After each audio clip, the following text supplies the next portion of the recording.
Coucou les amis, donc me revoilà avec une nouvelle recette de glaçage. Ici c'est un glaçage au caramel, donc il n'y a ni glucose ni lait concentré. Allez, tout de suite on prépare tous les ingrédients pour le glaçage au caramel. Alors l'eau, la crème liquide, le sucre, la gélatine, la maïzena et le fond d'eau à mettre dans la maïzena. Donc on met la casserole sur le feu, à feu doux. Doux, moyen, en fait vous voyez mon feu il est petit. Ensuite on met le sucre dans la casserole et on va le verser petit à petit. En fait dès que le sucre va fondre pour faire le caramel, on va rajouter à chaque fois une petite quantité de sucre. Donc on ne touille pas et on mélange comme ici avec le coup de poignet dans la casserole.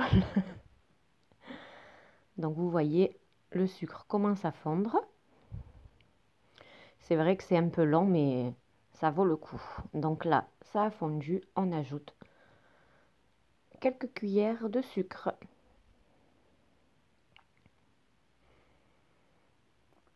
On ajoute encore le sucre petit à petit.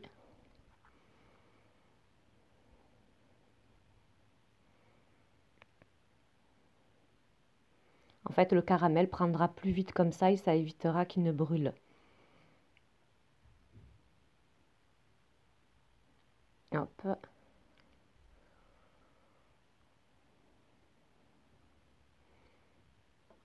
Donc, on fait le petit coup de poignet. On ajoute encore le sucre.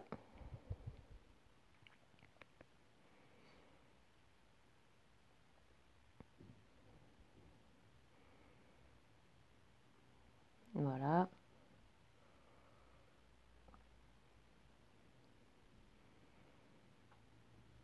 Une fois qu'on a ajouté tout le sucre, pour l'aider à fondre plus rapidement, on mélange rapidement.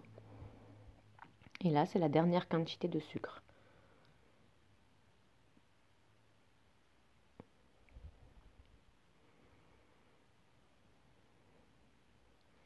Donc là, le caramel a bien fondu. En fait, le sucre a bien fondu.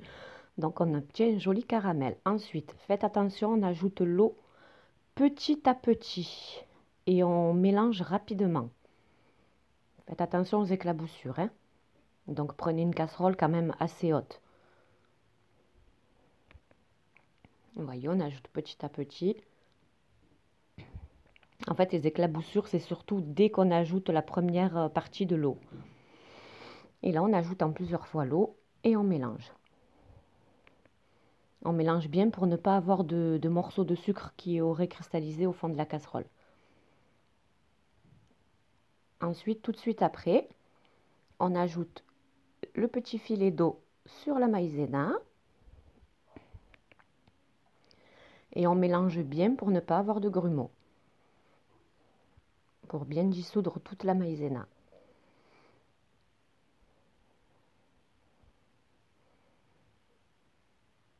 Et là, on vient verser en une seule fois. Et on va mélanger comme ça pendant quelques secondes.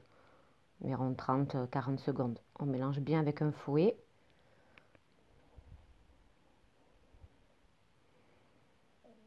Donc là, on est toujours à feu moyen, hein.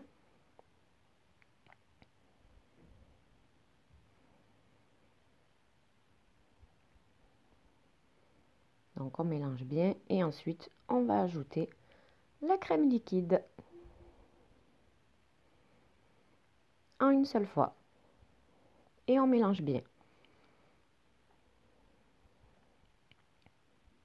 Et on laisse comme ça sur le feu pendant environ 1 minute, sans cesser de mélanger. Ensuite, on éteint le feu, on retire et on va pouvoir ajouter notre gélatine. Donc là, il est prêt, on va ajouter la gélatine. Hop. Et on mélange bien pour que la gélatine se dissout complètement. Donc là, le glaçage est très chaud, vous vous en doutez. Donc il va falloir le laisser redescendre à température. On le laisse complètement refroidir pour qu'il descende à 27-28 degrés maxi. Donc on le verse dans un pichet, on va filtrer. Comme ça, il n'y a aucune bulle. En fait, vous pouvez le préparer la veille aussi, hein, mais il faudra bien le filmer au contact et le laisser au frigo. Et ensuite le réchauffer par tranche de 15-20 secondes au micro-ondes, pas plus. Donc là, on va le laisser refroidir et revenir à température. Une fois qu'il est presque arrivé à température, on prépare donc notre matériel pour pouvoir glacer notre gâteau qui est au congélateur. Donc là, c'est à 27 degrés, je vais pouvoir glacer le gâteau. Donc le gâteau doit passer une nuit entière au congèle. Il faut que ce soit un entremets, bien sûr. Ensuite, on verse rapidement le glaçage pour éviter d'avoir des traces de coulure. Donc là, ça sera la première couche. Une minute après, on va verser la deuxième couche.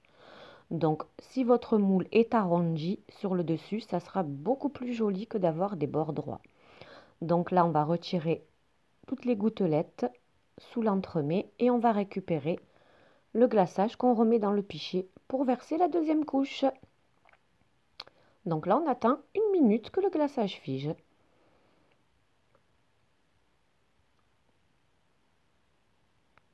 Donc le glaçage a figé. J'ai ramassé l'excédent de glaçage. Et là, on va faire la deuxième couche. Donc on verse rapidement le glaçage sur tout le contour du gâteau. Il faut y aller rapidement pour ne pas avoir de traces de coulure. Parce que le gâteau fige rapidement. Donc ensuite, on verse tout sur le dessus. Voilà.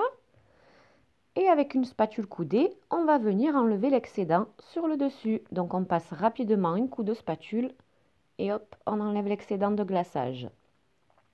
Donc au bout de quelques secondes, le glaçage va figer et on viendra retirer, comme ici, les gouttelettes sous le gâteau. Et ensuite, on le transfère sur un plat de service. Hop, j'ai touché le gâteau sans faire exprès. Bon bref, c'est pas grave. On voit la trace de mon doigt juste en bas. Donc voici le gâteau terminé. Vous voyez comme il brille. Et en plus d'être beau, sincèrement, il est super bon. Il a un bon goût de caramel. Donc voilà, je vous dis à très vite pour de nouvelles recettes. Et n'hésitez pas si vous avez des questions. Bisous bisous, bye bye.